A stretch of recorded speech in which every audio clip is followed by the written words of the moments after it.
Just kidding. Oh, Just it kidding. was fun, no matter what.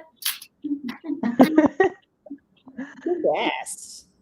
Thank you. I made that song.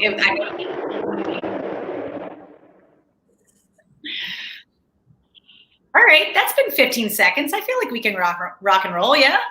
All right, let's rock and roll. Hello, y'all. Welcome back to Marvelous Mondays. Thank you, Ketel One, another round, another rally, and Portland Cocktail Week for having us again. My name is Fanny Chu. I am the head bartender at a tropical bar in Brooklyn, and this is my marvelous hostess with the mostest, Amie Ward. What's good in Chicago, Amie? Hi, Fanny. Thank you so much. I am so excited that we are getting the band back together today. I have missed you so much, and I feel like we missed our shining voices and the people that we get to bring on here as well. So I'm very excited. But today, also super extra excited because I got a dear friend of mine from Washington, D.C., Jessi Weinstein, is here to talk to us today about creative constraints, bar inventory, and menu planning post-COVID. So she's going to razzle-dazzle us with just about everything you can possibly think of to navigate this crazy time that we are continuing to live in. Jess is a pillar of her community out there in D.C., was a neighbor before I moved out here, and she is done a million different things, running different programs, and now she is in charge of training, development, drinks, and everything for a very well-established group out in DC. So Jess, let's have it. Thank you for being here. Talk to us. Tell us what's going on. What's good? Thank you, Amie. Thanks, Fanny. I'm so excited to spend a little time with you guys today. So we're going to talk about so many big ideas that I almost actually just want to jump in and thank everybody for being part of this. Like, this is, I think, no matter how many bars and restaurants you've opened over the years or what kind of capacities you've worked in these spaces, this period of time has definitely challenged, I think, every single operator in ways that we could never have foreseen. And there is an upside to that, which is that we're becoming more skilled, we're becoming more agile, and hopefully we're sharing the things that we know with people because we can't do it all, even though we try. So I'm excited to share some of kind of my thought process and some of my learnings from the last 6 months. So I think if we can just hop right into the slides, that would be super great. We can flip past that one. So before we really start this conversation, I do want to put out there, like, every single state and city is dealing with this time differently in terms of laws. So please, please, please, I live in Washington, D.C., which is also known as Cowboy Town. Liquor laws are pretty chill here, and we just actually officially got news that we can do to-go cocktail sales forever in DC. So I know some of you probably live in places that that's not a thing. So please don't follow my advice about selling cocktails to go if that's not something you can do. And every bar is different, right? And that's one of the really beautiful things in our industry is there's so much variance in how businesses are run and what spaces offer. So some of what I say, some of these ideas, they might apply to you and some of them also might not. But hopefully there's some big picture stuff that will positively impact how you're approaching your programs now and forever. You know, these ideas that we're going to talk about are things that exist all the time. I will give you just like a quick background on myself in one particular way, which is that I once wanted to be an artist. So I went to school for fine art originally. And a lot of the times when I'm not really sure what direction exactly to go in or how I can kind of shift my perspective, I go into other industries and I see what they're doing and what they've been doing for a long time, right? So the art world luckily has some big ideas that we're going to talk about today that I've applied to my programs and my approach. So just so you know, I didn't make these terms up. They already existed. I just realized they also applied to me. So often when we see what we're going to call creative constraints, we see these as things that are like stopgaps, like you can't move past them. But the perspective shift that this time has really required of, I think, all of us is we see those now as things we can bounce off of, right? So now we're forced to sell to-go items, right? And to actually have this crazy opportunity for the first time ever to have a direct line into the homes of our guests. Very, very weird, very cool though. Lots of opportunity to look at your brand more like a lifestyle brand and to develop more ways for your guests to engage with you. So I'm really excited about that idea. And I think that hopefully all of you have seen that there's some cool opportunities there and not just handing, food in a box. So there's so many projects that I could discuss, but we're just going to talk about a few. And then obviously I would love to hear everyone else's experiences during this time as well. So in terms of the big ideas, I will put out there's definitely some paradox in this, because you'll hear me say things like, you should build a lean menu. But at the same time, I'm going to tell you, you should build more revenue streams and you should actually create new stories. So this isn't about creating a singular story. It is about compressing down the amount of money it takes to tell lots and lots of stories. So that's exciting, right? Like, hopefully that brings a little bit of joy in these limitations to us, because we like making things. We like engaging with people. We like gathering people. That's why we do what we do. So there's a lot of really cool things that can come from this super horrible time that all of us are struggling through. So I'm going to share a little bit with you all some of the things that I've done in my spaces to create more agility and more flexibility in my programming, even during a time like this. So we can actually roll to the next slide now, please. Awesome. The ocean picture makes me happy. You're probably like, what does that have to do with anything that's going on here? So first and foremost, I think this idea of design strategy is incredibly important for us right now. For those of you who didn't dabble in the art world or have dreams there, basically what design strategy is the idea of bringing together business problems and business ideas and design. And that can go way beyond the aesthetics, right? That can be the process itself that we do from the point of, okay, I have this problem. I need to make revenue, right? I need to make money that I don't have. So what we're doing is we're using the design, literally anything that physically a guest engages with, but also the story and the narrative around it to help solve our problem, which is to create that money. So it seems like a really heady idea, but it's not. And you actually do it all the time. You just don't maybe call it that. And there's another art idea that I think is super important. This is why I got to put a picture of the ocean in my presentation. And then it makes sense. So I think probably everyone knows the movie Star Wars, the movie/lifestyle brand. Never heard of it. Right. They did a really good job marketing that stuff. So through the movie Star Wars, this really cool concept called transmedia storytelling was developed. And what that basically means is telling one singular story, but through a multitude of different platforms, right? You saw Star Wars, the movie. Then you could play the video game. Then you could buy the Lego set. Then there's pajamas, right? Like, there's all these different ways to represent and engage with that brand. And when I learned about that, it was actually, I was taking an online course right when COVID started about it. And it was like, there couldn't have been more kind of perfect timing, right? Because now all of a sudden, our brands, our bars, our restaurants, no one can come in them. So we have to go out. We have no choice but to actually say what parts of this experience can exist in this ecosystem, right? So we stop telling just one story, which is the drink in front of the guest and what happened to them before, after, during that experience. Now we have all these other ways to start to communicate who we are and what we want them to actually feel. So this is about recognizing in your program, maybe, for example, you receive a budget. This is how much money you have. This is the job we want you to do. This is the income that we hope you to make for the property. But that's like a container. Again, I know it can get a little heady, but try and roll with me on it. What we're trying to do is to stop operating in the container. We want to actually zoom out and look at these businesses that we work in, because we are core parts of businesses. We're not just bars, and that's something that I think people don't always get the opportunity to see. For example, a profit and loss statement. Some of these things is because they don't want to, right? Some people are like, that's boring to me. For me, that completes the picture. That's more limitations, right? You can't have all the money in the world. You can't have a program that requires, especially now, 3 days of prep time. You can't do everything the same. So those limitations, though, they're also guides. These are also pathways for us to use to start to design whatever will be our next programs. So I find that for me during this time, one of my biggest kind of mind shifts was we used to have just an experience, right? A guest walks into our space, they have drinks, they have food, they leave. Hopefully they talk about it, they love it, 5 stars on Yelp or whatever. But now, because we're exiting the bar space, we're actually designing products.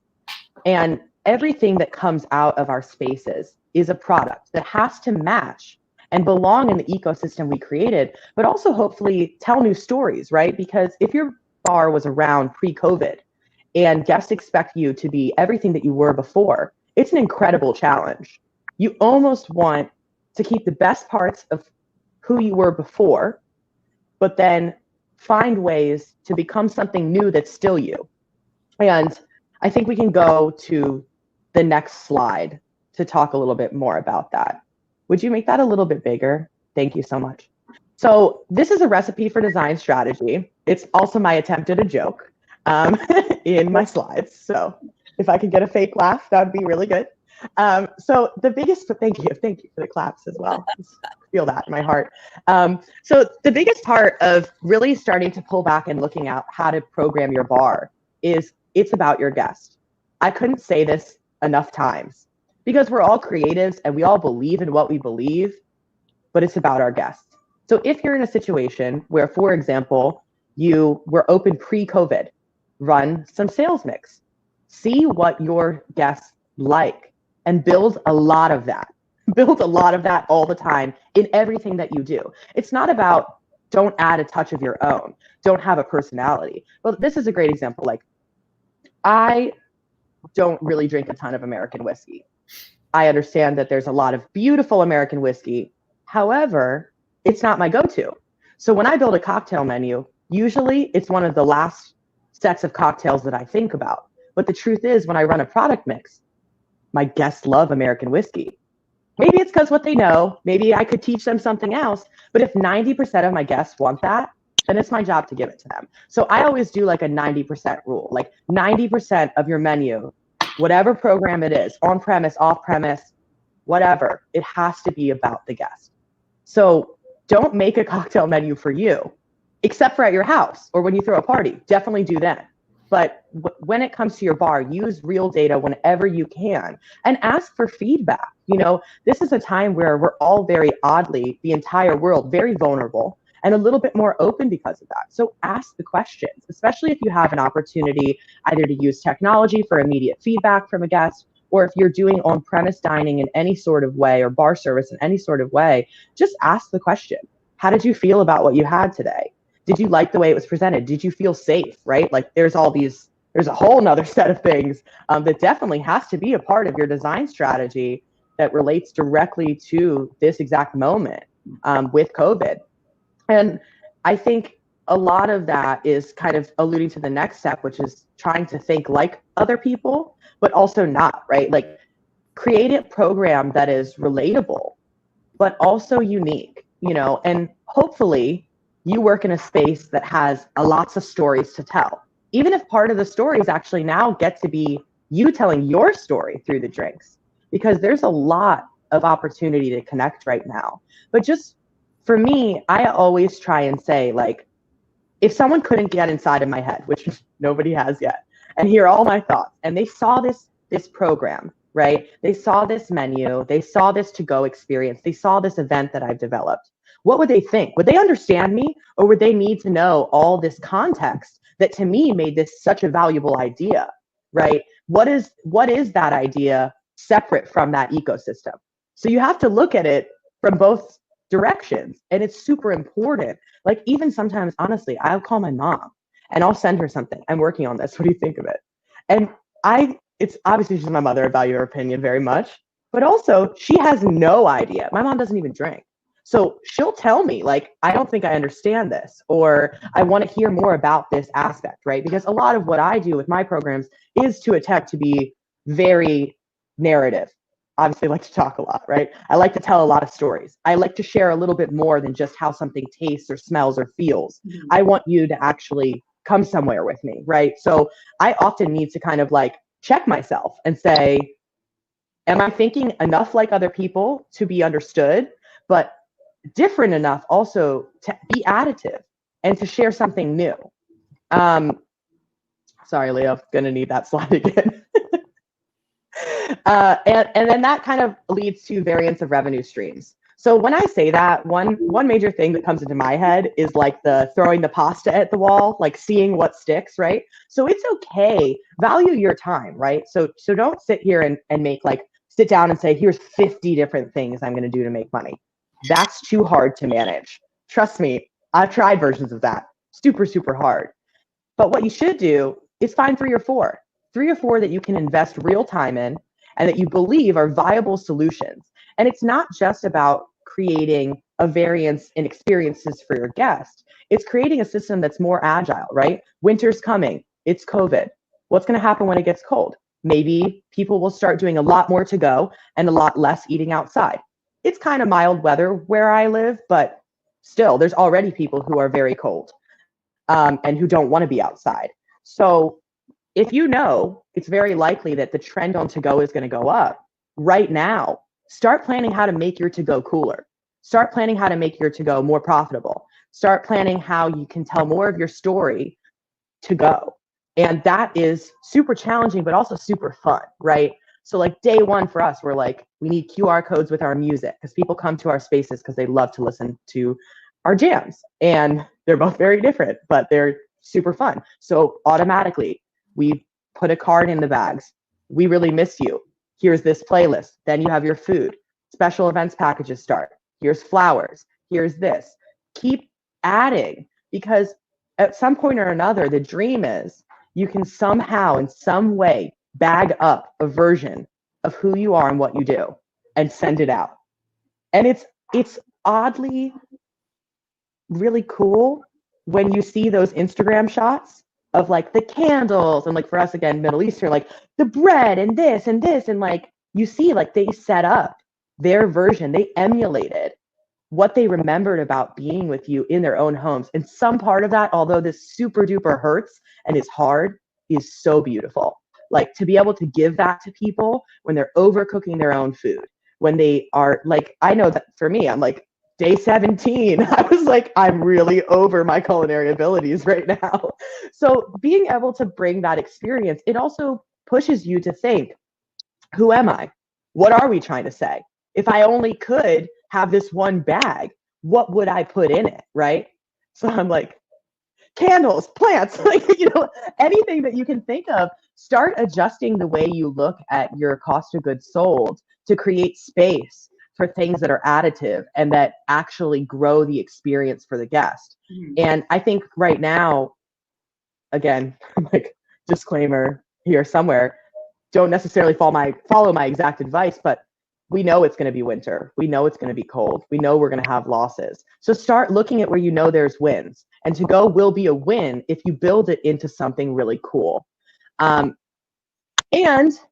don't sleep on collaboration. So when I say that, I think what we've seen a lot of, right, is two bars come together and they collaborate to do a thing. And you have like the coolest bartenders and you love the experience. Now we can't do any of that anymore. That's over, right? Until there's like bars that we can stand up in and do all the things, that's done.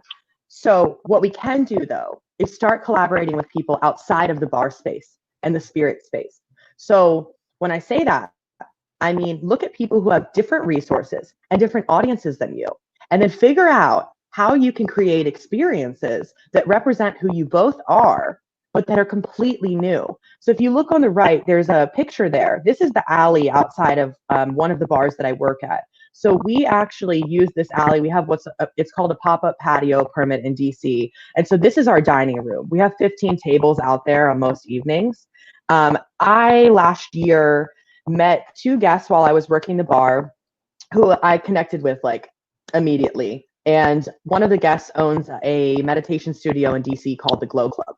So when all of this started, it became immediately evident that nobody was going to go inside of her studio and meditate. And it also became immediately evident to me that if we don't take care of ourselves, we're not going to make it through.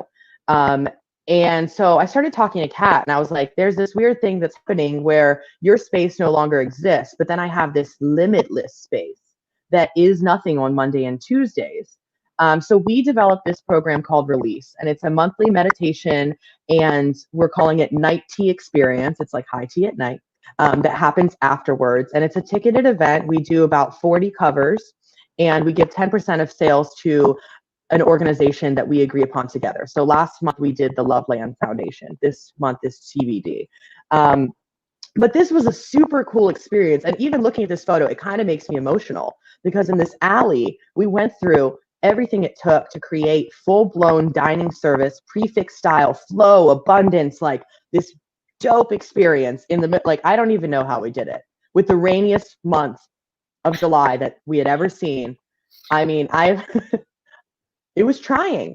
But then I also got to look up at all these people who came to spend time with us on a Monday night under these lights with candles and tea cocktails and meditation. And there was this amazing connection. And it happened because we brought people together from two different things, and we actually decentralized the food and beverage. We let something else be the center, right? And we supported it. And that created a completely different experience for our guests, because guests get fatigued. Because now we can't travel, right? Well, we're not supposed to. We're not supposed to travel. We're not supposed to really do all these things. And it's like all of a sudden, the only thing we can do is go sit outside on a patio. But you can only eat, I mean, you could eat many times a day, but like eventually you have to stop eating, right? So like, maybe. But what can you do when you aren't really trying to just eat, right? So, and what experiences can you give? And so for our guests, though, we're not open on Monday and Tuesday for dining service. So this is just an extra, right? This winds up being a couple grand a month that we can bring into our business, some money that we can give to the Glow Club to help them carry on during this time and support their mission, and also a way for us to actually create community and raise money for groups that we believe are doing the good work in the world. So it winds up being something that brings together so many different things, and it's profitable. So would I say it's like a major revenue stream? No, but it's a supporting revenue stream that tells our story, and there's definitely value in that. So don't sleep on stuff like that. Think about your regulars. Think about, for example, all of us, part of the reason that we choose to do this is we have many interests. So are you a painter? Are you, what do you do? Do you do like dance movement? We're working on something like that right now. Is pottery, crafts, like who do you know that's good at something that has an audience that you want to support? And how can that integrate with everything that you're doing? There's a way. You just have to start having conversations. And that's something that, believe it or not, is sometimes challenging for me, because I really came from a space of only bring complete ideas, right? This is the program. This is how much it costs. This is how much money it's going to take. This is when we can do it. And this is what I need. However, and I'm getting a little ahead of myself because this is on a later slide, I'm going to say it now anyways. Know the difference between a half-baked idea and an idea that's not worth developing. Half-baked ideas are good. Get in the creative space with your teams or your friends. Call your friends. What do you think about this? I can't stop thinking about it. I don't know what's next, though. What do you think, right? Even friends that are outside of the industry who would look at it from the eyes of a guest because they don't know another way to look at it. So I would bring all of that to you and say, like, again, we're not creating because we woke up one day and we're like, I want to create all these revenue streams for fun and work like a crazy person. No, we have to. It's coming from necessity. It's coming from limitation. That doesn't mean that you can't make something awesome. And also ask for help. So 3 dashes of don't quit rowing and let others row for you. And I will tell you that the image to me of teamwork and how I interact with my co-managers and other teammates is we're all in a boat and we're trying to go somewhere. And it's a rowboat for sure. And all we can do is try not to give up. But sometimes, honestly, we have to. Sometimes for a couple hours, you just can't row. And you have to communicate that and let people row for you. And know that a day will happen that you'll row for them. And I know that's very life lessony, but it's totally involved in what it takes to run a bar right now and run a business, is that teamwork, that camaraderie, that being able to communicate, you know what, today it's not in me. I need it to be in you. And then the day that your coworker comes to you and they're depleted, that's okay. This is hard. These are serious constraints, but they're not impossible ones. They're only impossible when you try and do them alone. And you don't have to. You can email me So we can go to the next slide after my super intense like life moment there. Okay, so to get started in building your program, you kind of need to do an assessment. So there's this very official SWOT analysis format, which you can totally use.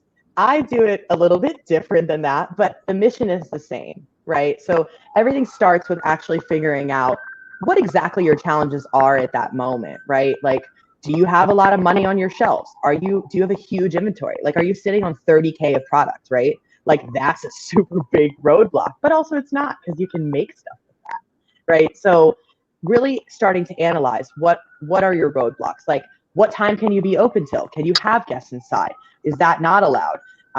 How much staff do you have that you can bring back and rightfully know that you can pay, right? That they will survive on whatever money exists in your space. These things are all things that you have to consider, because if you build this program, but then it requires 10 people and you can only sustainably employ 5, then you can't run that program. And you have to look at that before you go down the rabbit hole of creation, because that boundary is super, super important. And I've seen this a lot, even friends of mine who are running programs and they're like, oh yeah, I'm putting this waste into this thing. And like, they're doing this amazing job cross-utilizing waste and products, but then they need all this prep time. For us, we shifted to an hourly model. So all of our team members, they get paid a minimum hourly rate. And then if the business brings in more money, they also make more money. So we have a service charge model now that we started that during COVID to make sure that we knew really what we could pay people, and we didn't have this insecurity of service team members who used to make X coming in with literally no idea and then coming off of an unemployment, you know? So for us, part of the challenge is thinking ahead about that and understanding, like, if I have a bar program that sits at a 7 to 13% COG, that's amazing. But if it takes more people than I can pay, then it's useless. So really starting to look into what you think those challenges are and having a real conversation, you know, with someone that you trust, whether it's a fellow operator in your company or outside of one, having this conversation of like, this is kind of my idea. I see it like this. Does that make sense? You know, and really beautiful things happen there, right? Like they happen there in that moment of collaboration when we see 2 perspectives or more actually integrate into a new idea. So I really encourage everyone to have these conversations about what challenges they're facing. Like, I'm lucky, I actually have 2 roommates who work in the industry as well. And one of them runs a bar and the other runs a restaurant. So, you know, midnight in our house is like a glass of something and many conversations about, oh yeah, it's so real. It's so incredibly real, but it's great because we bounce so many things off of each other that what originally looked like a problem quickly becomes an exciting challenge and something that we can make something out of. And I really just like making stuff, whatever it is. I like to make stuff. So really make sure you've done an assessment with that and share that assessment with ownership or whoever your direct supervisor is, right? Because if you listen to my last Portland cocktail class, then you know that all I say is communicate, communicate, communicate. Communicate that stuff, because you want to make sure that everyone around you who's operating this business and who's cutting the checks, you want to make sure that they understand what you're facing so they understand why you're making the decisions you're making. And if they don't want you to make them, that's fine. They have an opportunity to say that, and then you can adjust. So after you've kind of done that initial assessment, you want to next look at your strengths and your resources. And there's a lot there, right? Because your people, those are a huge resource. Who walks in and out of that building every day? What skills do you know that they have, or interests do you know that they have that weren't necessarily being accessed by the business before, but could be? And not only to make money, but also to stimulate them, right? Because let's say, for example, I have a coworker who does amazing music stuff, and I needed a lot of amazing music stuff. So this started, and it became an opportunity for him to create playlists alongside of some of the experiences that we developed for to-go and in-house dining. So it became a place for him to be creative and for him to access some of the things outside of the bar world that he's interested in. But it also added to our experiences in a very genuine way. because he's already a part of our team. He's already been in this with us. And also look at your product. Like, what things naturally exist in your narrative that are highly profitable, right? So for me, again, I run a Middle Eastern bar. I do a lot of things with tea. Tea is so profitable. Tea is awesome. Hot tea, cold tea, all of the tea. It's cheap. It's easy once you create a proper system for hot water, which can be a super annoying thing. That's a tangent for another time. However, that right there is a huge strength, right? Especially as it gets colder. Everyone else is like, what are we going to do? We're going to keep having like slushies at my slushie bar, which like I love a slushie. I'd love one now. But when it's 50 degrees and you're sitting outside with your toes freezing, I don't think that's what you want. You might though want a hot beverage. And that fits right into my brand. So recognizing that when I'm developing my programs is super, super important. And then look at the position you're in. Like, as a business, what were you already working on? Who are you already connected to? How can you make those things a part of what you're doing now? You don't have to give up on everything that you were working on before. You probably have to change a lot of it, but you don't have to give up. And then look at the place and time. You know, when you build out these programs, you have to look at the context within the world, like the calendar date, right? Holiday season, huge opportunity. Huge opportunity always in restaurants. Like, we all know the night before Thanksgiving, huge bar night. Have you guys started thinking about what you're going to do for that? Because you should do something, because people still want to do something. And maybe it's not on premise, right? Maybe, you know, everybody hangs out in the parks and in the backyards and hangs out. So maybe there's like a picnic basket, you know, that goes out that night. I don't know, because it depends on your exact brand. I can't do a picnic basket. It's a little too far away from our brands, but I'm going to definitely do something, you know? So looking at really the actual place and time, what's coming up in the universe, what's coming up in your particular brand. You know, are there holidays that are associated with the cultures that you work with, or people that work in your business? What's their story? Is there something there? Is there an entire program that could be about that? So definitely consider all of these things when you kind of begin this programming, or even if you're in the middle of it now, it doesn't mean you can't pull back for a second and really think about this, because all of your keys are here. All of your keys to creation are right here in the issues and in the things that are seemingly really great, those resources. We can roll to the next slide.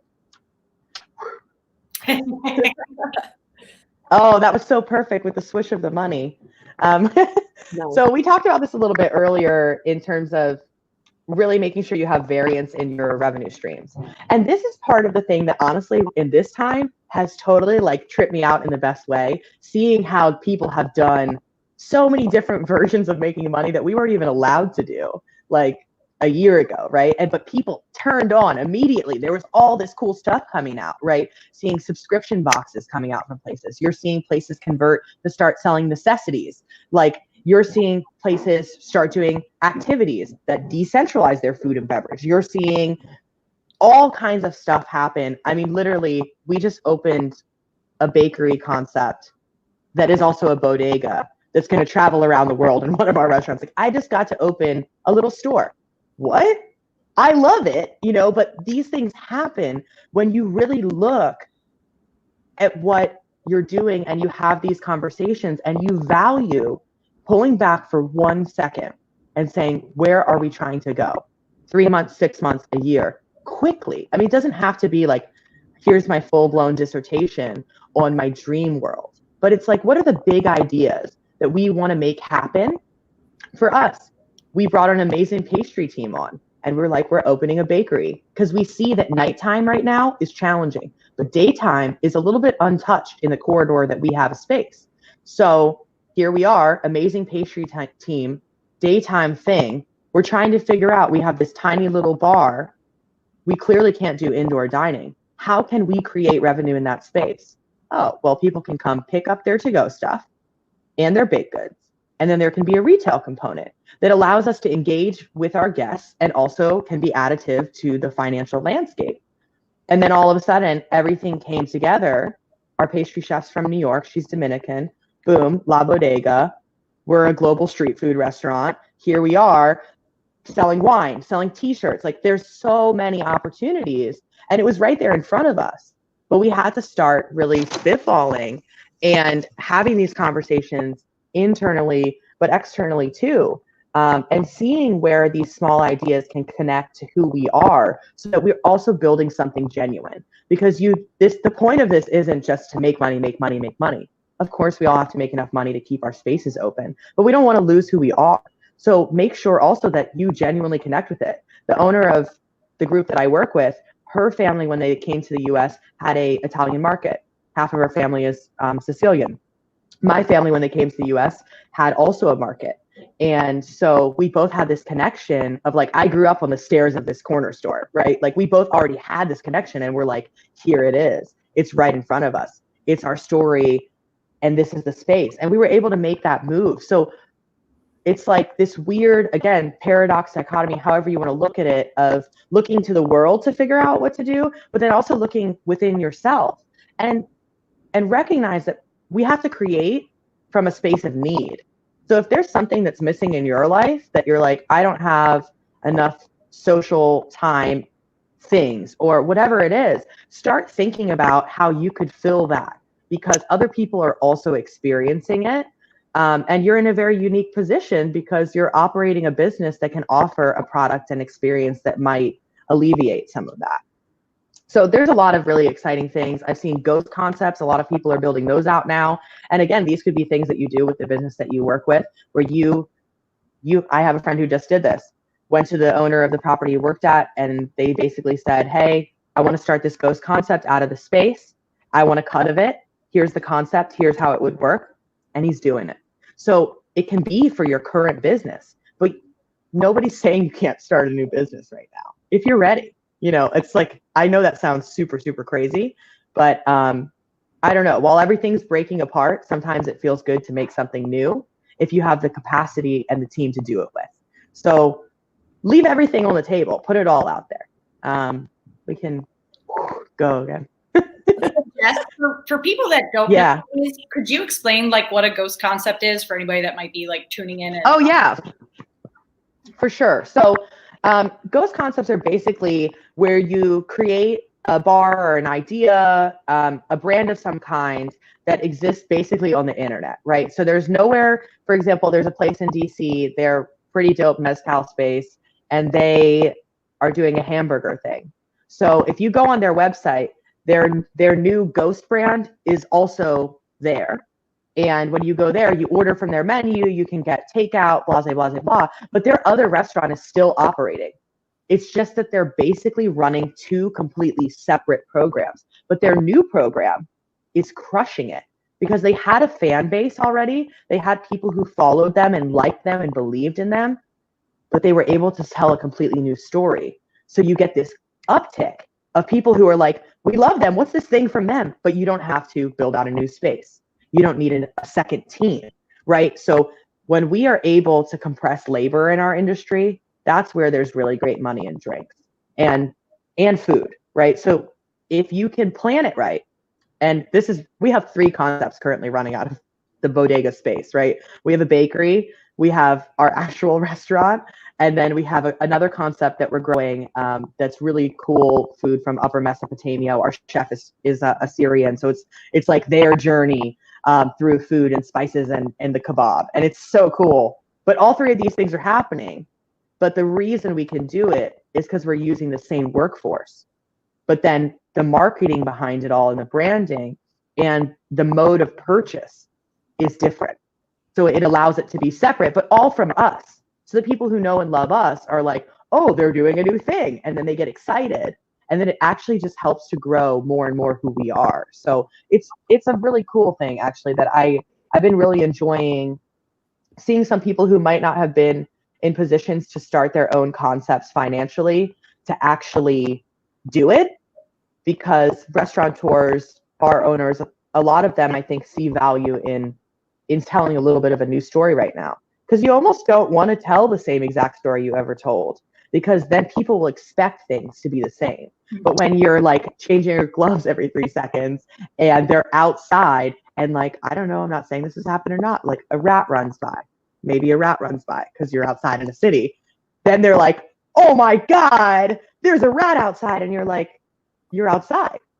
you're outside in a city. So yeah, there's a rat, right? But they expect you, if you don't make it incredibly different from what it was before, if you try and make, for example, the other restaurant that we have has a Michelin star. So if we try and be like we were never like that. But if we try and be this like super crazy thing that there was so much energy in our space. Like we literally have a wood burning hearth that we cook all the hot food on. So you walk in this weird door down this alley and there's like a giant fire and you can talk to the chef team. You're interacting with everyone. Like the vibe is so much. We could never do that outside, like legally, or probably at all, right? So we had to say, let's make something completely different, because otherwise people expect you to be exactly what you were, and you can't. But also it's cool to make something new, so go with it. That's my belief. Awesome. Did that answer your question? And also added like 1,000 other things. Awesome. We can go to the next. We can leave the money slide now. Okay, this is what? I was laughing. Oh, okay. I love that. So once you did like all this mind melding, creative, fun stuff, you actually have to start to do things to execute your plan, whatever that may be. So a lot of my advice to all of you who are running documents is consolidate your documents. Make your documents. So if my inventory, for example, if we can open that up, I'm going to show you September inventory real quick and talk to you a little bit about that. Okay, so you can see there's like at least 15 pages in this document, and it feels aggressive. However, part of this is because of adjustments that I've had to make due to working with various technologies as point of sale, right? So for this particular space, we do online sales through Talk. If you've used Talk, I know some cities it's doing really well. Chicago, New York, I'm sure New York is doing a thing. In DC, it's doing pretty well. It has some advertising power, so we've liked working with them. But so all of a sudden, though, Talk doesn't categorize liquor sales. So like this is a huge problem. Like all of us who run bars are like, what do you mean? So it tells you made $100, but I don't know where that $100 goes. So what I actually have to do, and you can see it in the week 1, 2, 3, 4, I have we have someone who manages to go specifically. And so what she does, so we have a good understanding of what financials are coming through to go and the value of that program, is she runs reports to show how much of each thing was sold. And then at the end of the month, we send it to our accounting team. So again, instead of having this be in a separate place, I put everything in one place. So if it has to do with money inventory things, it's right here. And there's a lot of reasons for that. One, accessibility. I want everyone to be able to find this file. I don't hide pricing from my bar team. I don't hide it from the servers. Everyone should know what it means when we put something out. Yeah. And I'm a big believer in that. I know some people feel very strongly that like, their team shouldn't know the price of an ounce of whatever, but I think they should. I really think it's important to see the impact of our choices and how we run these. So besides that, there is the very scary real thing of COVID, that something could happen to me. And so all of the information should be easy to find, and other people should know how to work with it. So in this inventory file, if you can just go to the liquor page, I'm going to talk about one thing that's like very important to me, which is color coding. So this part is mostly not color coded at the bottom, but yeah, here's some. We got action. So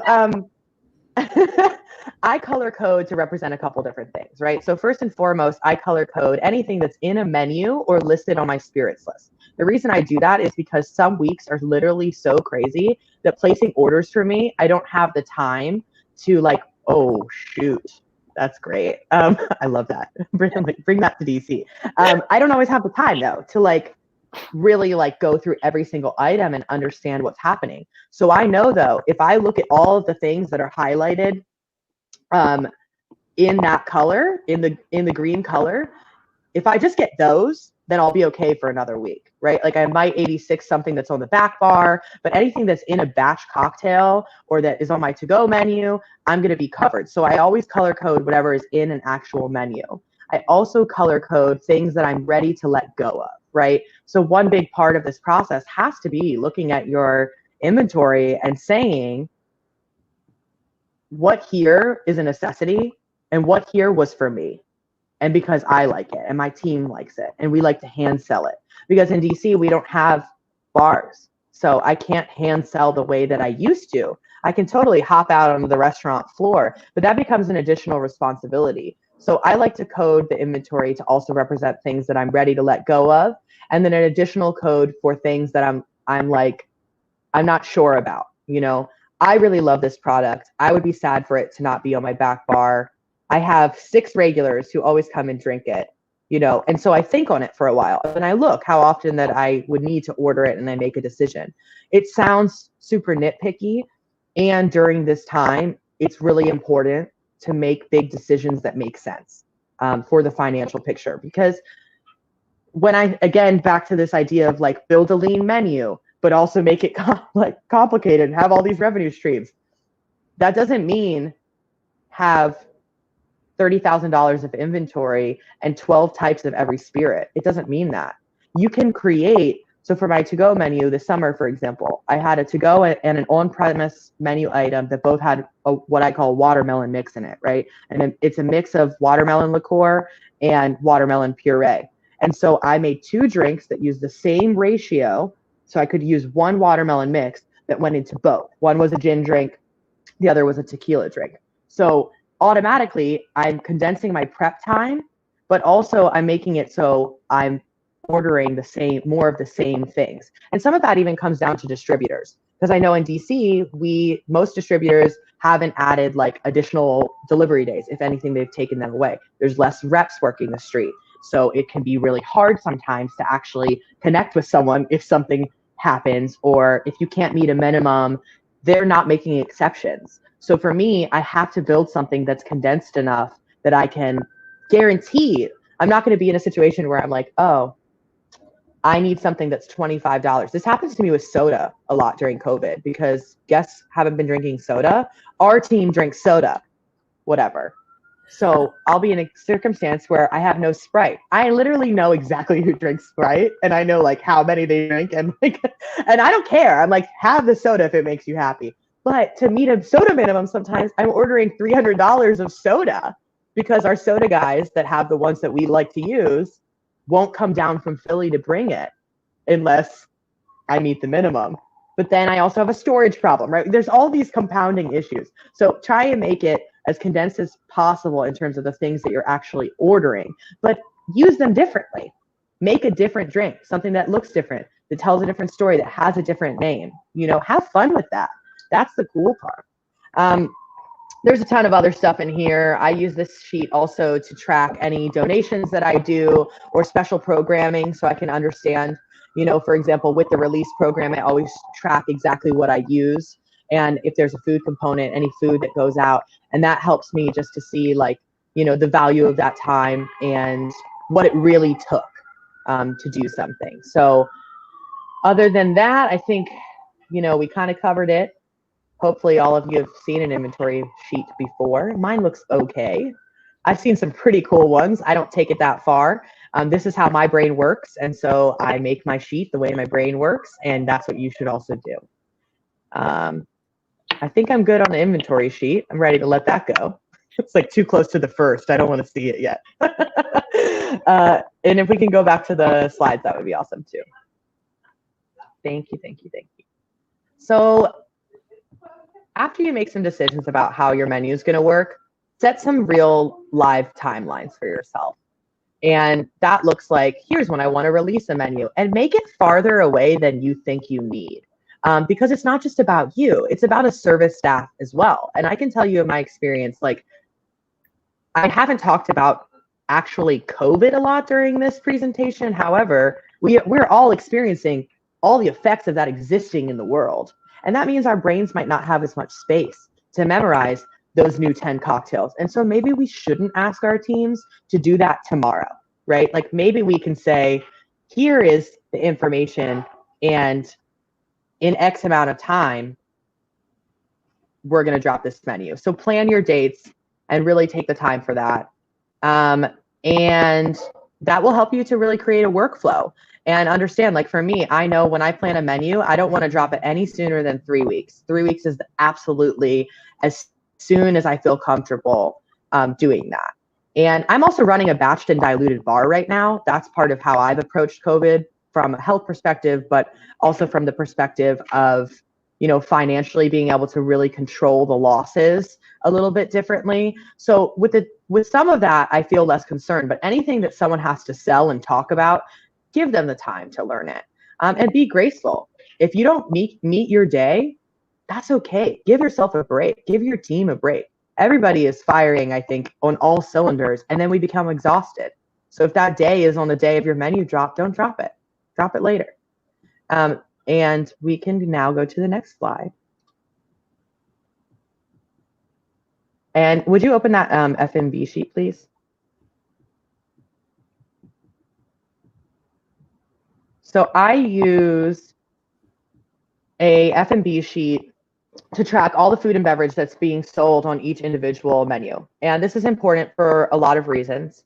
One, obviously a communication tool for my teams. They can look at it all the time and see what's going on. That's the core spirits list. So again, we had lots of odds and ends, but this is the stuff that we said, we are serving this. This is on a spirits list that guests can see, and we're going to always have this product in. We rotate other stuff in and out. And then you can go to the fall cocktails list, actually, if you don't mind. So I run a full cocktail list on premise, and then I also do beverage packages.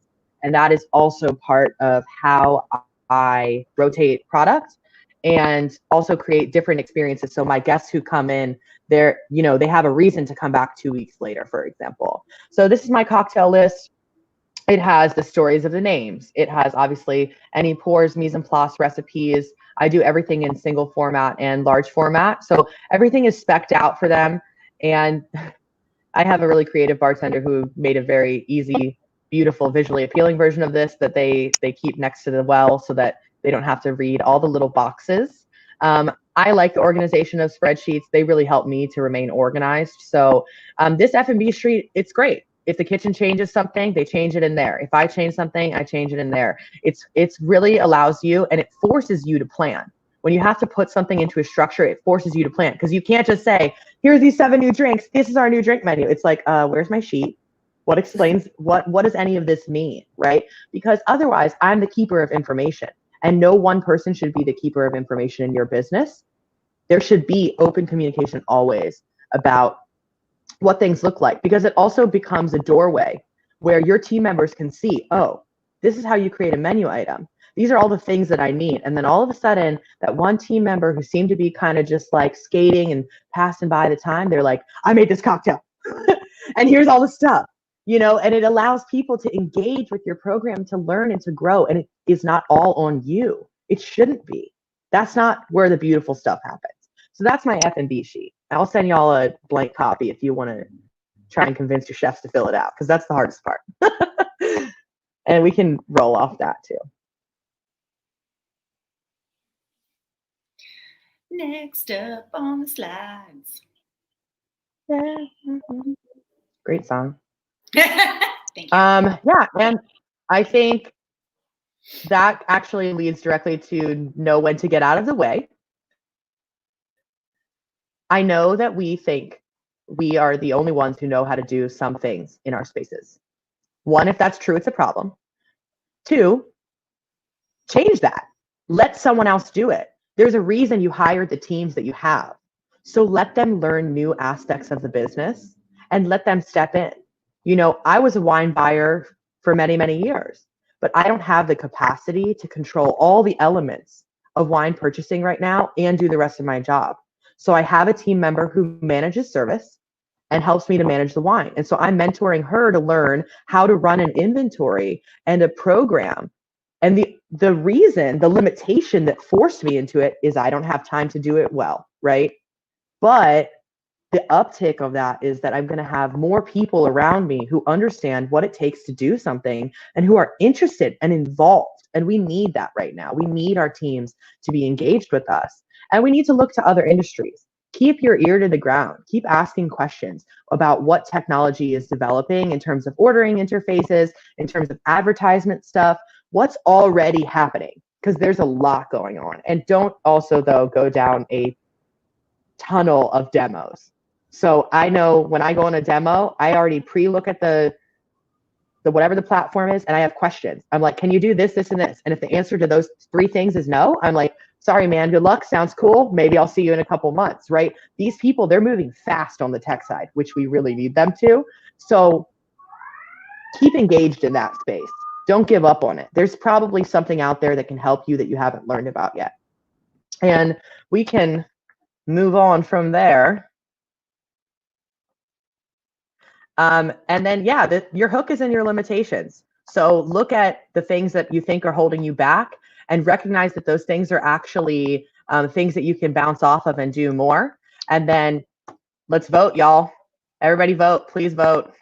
If you click that link, I know Brittany plans to send out the links. That's Power to the Polls. If you're interested in becoming a poll worker this year, in the US, most poll workers are over the age of 62, which means with COVID and gathering, a lot of them are not comfortable working. So it's very possible that in your state, they are short on poll workers. So if you go to that site, you can actually go through the process and see if you're still able to sign up in your city. And I hope that you will. And that's what I got. That's fantastic. Thank you so much, Jess. I have a question for you. What is the thing that you are most proud of having been able to complete in this 7 months worth of pandemic industry we've got here? Thing I'm most proud of. Honestly, it's not a thing. It's the people I work with. It has been so incredible. Like I might cry a little bit, but my computer is definitely going to die while I'm saying this.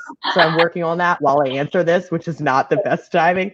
But no, it's the people. You know, I watched, there was so much like closed off energy. This is the job I do. This is who I am in this space. And then all of a sudden we were all just lost and it was crazy.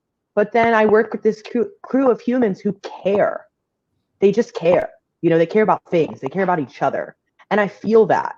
And that development and strengthening of that part, even though it came through struggle, that's what I'm most proud of. The drinks are all good. The things that I've done, the job that I'm doing, it's all good. But I came to people, and it's still about the people, you know, even now. So, yeah. Love that. It's all right about love morale. That. What was that, Fanny? Yeah, It's I mean, morale, right? Like just keeping the spirits up high and like, you know, cheering each other on when you guys are down. Like that's what makes this like so beautiful too, you know. You don't realize it until like totally this hits and you're just like, fuck, like I did this with all these incredible human beings and like we're all in this. Yeah.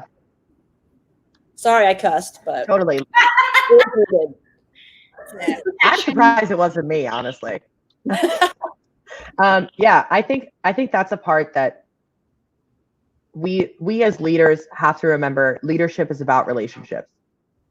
And this was certainly a time to let yourself be seen because you really couldn't hide. So yeah, there's a lot of other cool stuff that we've done, but I don't know. I think we always did cool stuff. So we're still doing that. Right on. Yeah, that's incredible. Thank you so much, Jess. That was a wealth of information that hopefully people are able to take away and feel a little bit inspired and empowered to move forward with like just trying some things and utilizing all their resources that are around them. So I think that's really important. Yep. Yeah. Thank you, Jess, for sharing your creative constraints. Thank you, everyone, for taking the time out to join us for another Monday of Marvelousness. Thank you, Amie, Ketel One, another round, another rally, and Portland Cocktail Week. See all of you marvelous babies next Monday. We will be chatting with Home Gardens with Hiata Mincy Parker. See y'all same time, same marvelous day. Toodles. Bye.